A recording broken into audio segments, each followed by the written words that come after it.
Friends, welcome to my channel primary tips. আজকে তোমাদের সঙ্গে যেটা আলোচনা করবো সেটা হচ্ছে ক্লাস 3 বাংলা বইয়ের উড়ুক্কু ভূত এর প্রশ্নোত্তর। দেখো এখানে উড়ুক্কু ভূত আছে, কে লিখেছে? শৈলেন ঘোষ। এখানে দেখো একটা ভূতের মতো ছবি দেওয়া আছে এবং এই ছবিটাকে কেন্দ্র করে মূল গল্পটি। তোমরা গল্পটি পড়ার পরে অবশ্যই এখানে মানেগুলো পড়ে নেবে। দেখো কি বলেছে: ধর মানে দেহ, ফিনফিনে মানে পাতলা, দাঁত ছড়কুট্টে মানে দাঁত বের করে, কোত্থেকে মানে কোথা থেকে, অজ্ঞান মানে অচেতন, গ্রাহ্য মানে গ্রাহ্য বা সমীহ। তাহলে দেখো প্রথম প্রশ্ন কি বলেছে: ভূতকে প্রথম কে দেখতে পেয়েছিল? এটা হবে কাকের ছানা। কাকের ছানাটা কোন গাছের ডালে বসছিল? নিম গাছে বসেছিল। আমড়া গাছে কে বসছিল? হুতুমমুখ পেঁচা। কে কুটকুট করে বেগুন গাছের কচি পাতা খাচ্ছিল? সেটা হচ্ছে গুটি পোকা। এবার বলেছে ৩-৪টি বাক্যে উত্তর দাও। তাহলে এটা কি হবে? দেখো, ভূতের চেহারা কেমন ছিল। তাহলে ভূতের চেহারাটা কেমন ছিল? দেখো এখানে বলেছে কি চেহারা ভূতটার: ড্যাবড়া ড্যাবড়া চোখ, থ্যাবড়া থ্যাবড়া নাক আর ফিনফিনে ফুরফুর, হাত নেই পা নেই, ধরকাটা নড়া, ছটখানো ভূত। এই পর্যন্ত লিখলে তোমাদের হয়ে যাবে।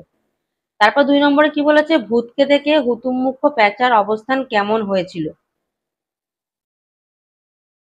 তাহলে এখানে দেখো, সোনার চাঁদের পিলে শুকিয়ে পাঁপড় ভাজা হয়ে গেছে, দুই চোখে আর একসঙ্গে চাইতে হলো না, গলা ঢোক গিলতে গিলতে কক করে দম আটকে বেচারা স্বর্গে গেলেন। মানে প্যাঁচাটি কিন্তু মারা গিয়েছিল। ভিডিওটি রিকোয়েস্ট করবো না টেনে পুরোটা দেখবে, অবশ্যই তোমাদের উপকার হবে। যারা চ্যানেলে এখন নতুন আছো চ্যানেলটিকে অবশ্যই সাবস্ক্রাইব করে দেবে এবং তোমাদেরকে রিকোয়েস্ট করবো যারা আমার পুরোনো চ্যানেল রেগুলার ক্লাসটাকে সাবস্ক্রাইব করে আছো, চ্যানেলটি তার ভিডিও দিতে পারছে না টেকনিক্যাল প্রবলেমের জন্য, তোমাদের কাছে রিকোয়েস্ট করবো অবশ্যই এই চ্যানেলটাকে সাবস্ক্রাইব করে রাখো, যাতে যখন নতুন নতুন ভিডিও আপলোড করবো তোমরা যেন ভিডিওগুলো অবশ্যই দেখতে পাও। তারপর দেখো কি বলেছে: গুটি পোকা ভূতকে দেখে সে কি করেছিল আর মনে মনেই বা কি কি বলেছিল। তাহলে দেখো কি হয়েছে: ভূতকে দেখে কিন্তু তার গ্রাহ্য ছিল না, সে কিন্তু পাতা খেয়ে যাচ্ছিল আপন মনে। ভূতটা কচি পাতার উপর উড়ে বসলো, গুটি পোকা অমনি সঙ্গে সঙ্গে এদিক থেকে ওদিকে ঘুরে বসলো। মনে মনে গুটি পোকা বলল, ছাই, ভূত না আর কিছু। বৃষ্টি নামার পর ভূতের অবস্থা কেমন হয়েছিল? দেখো, যখনই বৃষ্টি নামলো আর সেই সৃষ্টি ছাড়া ভূতটা জলের তোড়ে ব্যাস ফ্যাস, ভূতের চেহারাটা জলের তোড়ে ভিজে ফাঁক, ভূতের চোখ দিয়ে নাক দিয়ে মুখ দিয়ে দরদর করে জল বেরিয়ে এলো, গোলে জলে গোলা রং। রং ফুরলে মনে হলো কাকুর খবরের কাগজে যেন কে একটা ছেঁড়া পাতা, সেই ছেঁড়া পাতায় যেন কে ভূতের ছবি এঁকেছে।